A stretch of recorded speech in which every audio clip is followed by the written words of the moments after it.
ألم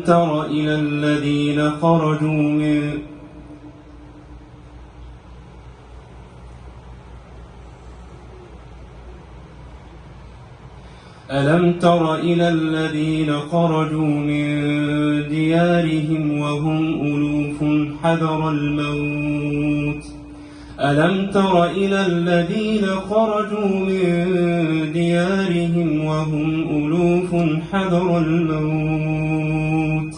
فقال لهم الله موتوا ثم أحياهم إن الله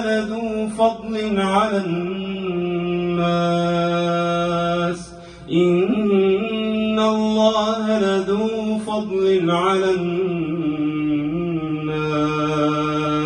ولكن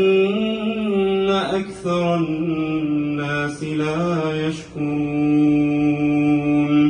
وقاتلوا في سبيل الله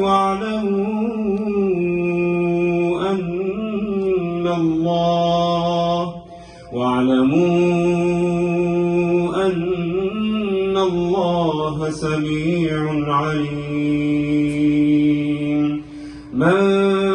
ذا الذي يقرض الله قرضا حسنا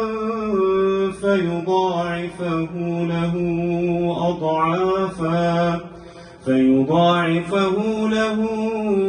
أضعافا كثيرة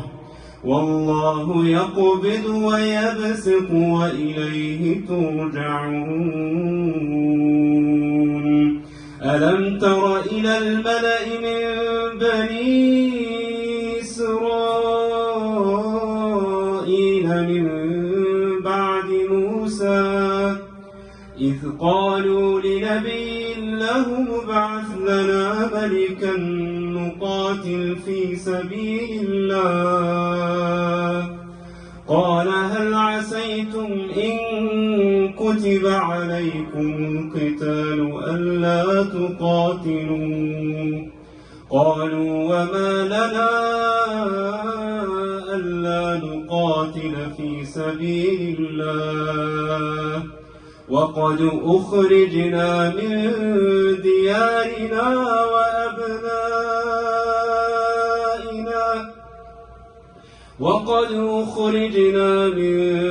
ديارنا وأبنائنا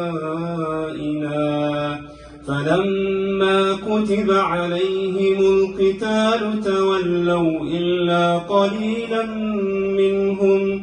والله عليم بالظالمين.